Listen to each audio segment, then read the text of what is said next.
Olá, pessoal. Hoje eu fiz um resumo sobre a matéria de reprodução, né, para a gente estudar para a prova, sobre a reprodução de macho. Não tem toda a matéria, mas tem bastante coisa que dá para a gente relembrar. Então, os testículos são gônadas, ou seja, são gônadas que produzem os gametas, que são os espermatozoides, né, os gametas masculinos, e também produz hormônios, e principalmente a testosterona. Ele é formado por uma túnica vaginal, uma túnica albugínea, fibras musculares, tecido conjuntivo, tubos seminíferos. Nesses tubos que acontece a produção dos espermatozoides, as células de Sertoli, que servem como sustentação e nutrição, as células de Leydig, que servem para a produção de testosterona, os ductos eferentes, que transportam os espermatozoides para a cabeça do epidídimo. Os testículos nos animais, aqui eu estou falando do cão, então os cães nascem com os testículos na cavidade abdominal. Então, entre 8 a 10 dias após o nascimento, esses testículos eles descem para o saco escrotal. Essa descida é através do gubernáculo, que é um cordão que puxa os testículos para baixo em sentido ao saco escrotal. E até 6 meses de idade, isso tem que ter acontecido, porque o gubernáculo ele fecha. Então, se não acontecer até 6 meses, não vai acontecer mais e o cachorro, no caso aqui, vai ficar criptorquídeo, né? No caso, com um testículo na cavidade abdominal e ou os 2 testículos, né? Aí depende de cada caso. A termorregulação, ela é muito importante porque através dessa termorregulação que é produzido os espermatozoides viáveis, né, para reprodução. Então, aí os testículos têm algumas características que servem como referência para essa termorregulação. No caso aqui, a temperatura deve ser inferior ao corporal, entre 2 a 6 graus, né? Então, existe o plexo pampiniforme, que são veias que fazem esse contrafluxo, e essas veias elas ajudam a diminuir a temperatura dos testículos, né? A túnica de Dartus, que é essa túnica que é mais externa, que ela também serve para manter uma temperatura mais baixa. E o músculo cremaster, que é esse aqui, ele faz com que os testículos, no caso de frio, ele seja aproximado próximo ao abdômen, e no calor ele desce, né? Ele faz esse movimento com os testículos. Vou falar aqui sobre a degeneração testicular. A degeneração ela pode ter várias causas, né? Múltiplas etiologias, como criptorquidismo, edema de bolsa escrotal, dermatite de bolsa escrotal, orquites, deficiência de vitamina A, epididimite e elevação da temperatura ambiental.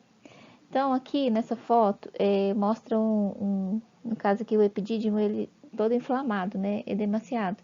E com o tempo, se não for tratado, pode acontecer uma degeneração testicular. Então, saber que a degeneração ela acontece devido a alguma causa, né? Alguma patologia. Ela pode também ser uma causa idiopática, né? Que a gente não consiga fazer nenhuma referência a outra doença que aconteceu, uma degeneração, sem muito sentido, sem saber de onde que está sendo o problema. No exame clínico, no caso do testículo degenerado, você consegue ver uma consistência flácida, um tamanho e volume normais ou discretamente diminuídos e coloração pálida. Então, no caso aqui, a coloração pálida a gente não vai conseguir visualizar, somente no caso da castração, né, da retirada desse testículo. Porém, a consistência, o tamanho, a gente consegue visualizar. Essas referências aqui são de animais que estão com o processo inicial. Aí, com o avançar da doença, uma etapa mais avançada, acontece uma diminuição do volume, né? O testículo vai ficar bem menor, mais consistente, firme, né? Resistente ao corte, e pode ocorrer mineralização de tubos seminíferos. Então, nesse caso, a degeneração não tem como regenerar, porque os testículos não tem como regenerar, porque já está bem avançado. No caso de um estágio inicial, acontece a regeneração. Então, tem uma questão lá que eu vou até falar nessa questão da hipoplasia e degeneração, qual que é a diferença? A principal diferença é que uma é irreversível, no caso da hipoplasia, o animal nasce com o testículo hipoplásico, muito pequeno, e no caso da degeneração, ele acontece por processo infeccioso, e aí ele pode ser regenerado, O criptorquidismo, como eu falei, a ausência do deslocamento de um ou de ambos os testículos da cavidade abdominal para o escroto, é uma doença hereditária autossômica ligada ao sexo, e pode ser unilateral ou bilateral. Então, aqui nessa foto mostra um cão criptorquídico. E tem o monorquidismo, que é a ausência de um testículo. Então, pode ser que o animal nasça também somente com um testículo e não tenha nenhum outro testículo na cavidade abdominal, que é no caso de monorquidismo. O epidídimo, ele armazena e matura os espermatozoides. Ele é formado por cabeça, recebe e faz a maturação, pelo corpo, realiza a maturação, e a cauda armazena os espermatozoides. Então, o epidídimo, ele tem essa função. O ducto deferente, com movimentos peristálticos, ele impulsiona os espermatozoides para a uretra. Então, a função do ducto deferente é fazer esse impulsionamento dos espermatozoides. Otite canina. É uma inflamação dos testículos, ou de um ou de dois testículos. A infecção pode acontecer por via sanguínea, por infecção no trato urinário, na próstata ou por traumas na bolsa testicular. Pode ser agudas ou crônicas. Aqui tem a foto de um animal com orquite, no caso um cão. Epididimite. A epididimite é um processo inflamatório do epidídimo. Como nós falamos lá, do epidídimo, ele tem cabeça, corpo e cauda. Devido a essa proximidade com os testículos, normalmente a inflamação acontece nas duas estruturas ao mesmo tempo. Então, estamos vendo uma foto aqui dos dois testículos já bem danificado. Epididimite infecciosa pode ser causada por agentes que chegam pela corrente sanguínea. Uma causa que é de importância de epididimite é a brucelose. Então, é importante também a gente saber que epididimite é uma doença aí do epidídimo. Avaliação do sêmen. O ejaculado é formado por 3 frações. A segunda fração, que é essa aqui, é rica em espermatozoides. Então, na primeira fração, ela geralmente a gente despreza. Na segunda, ela já está viável para fazer inseminação. Na terceira também a gente despreza, tá?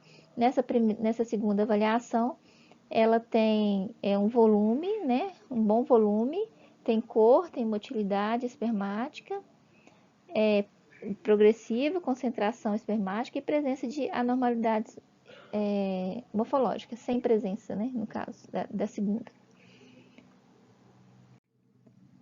Então, vamos lá, vamos fazer um exercício que a professora deu. Acho que é bem importante esse exercício para a gente reforçar aí o nosso conhecimento. Cite os fatores que auxiliam na termorregulação testicular. Como eu falei, o saco escrotal, onde os testículos ficam, eles são importantes para essa termorregulação. Então, aqui, para a produção de espermatozoides, é preciso que os testículos estejam em uma temperatura de 2 a 6 graus abaixo da temperatura corporal do animal. E para que isso ocorra, alguns mecanismos fisiológicos participam dessa ação, como plex pampiniforme. São aquelas veias, que faz o contrafluxo, que faz com que o testículo ele tenha uma temperatura mais baixa. Termorreceptores presentes na pele. Várias glândulas sudoríparas, que o animal tem no corpo também. Presença da túnica de dardos e músculo cremater, que eu também falei. Ausência do tecido adiposo, que não tem tecido adiposo. E a exposição escrotal, que no caso é o saco escrotal que fica protegendo os testículos, né? 2.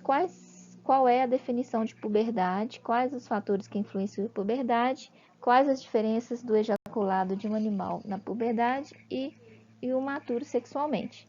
Puberdade é a habilidade em se reproduzir com sucesso. Então, falar em puberdade, o animal está apto a uma reprodução. Fatores que influenciam a puberdade são clima, manejo, sanidade, nutrição, peso corporal, interesse sexual, desenvolvimento dos órgãos sexuais, capacidade espermatogênica. E no caso da maturidade sexual, na maturidade sexual, o animal terá maior concentração espermática, maior volume seminal, maior motilidade e vigor e menor patologias espermáticas. Então, a diferença de um animal que está na puberdade e um maturo, um animal maturo, ele vai ter uma capacidade melhor de reprodução.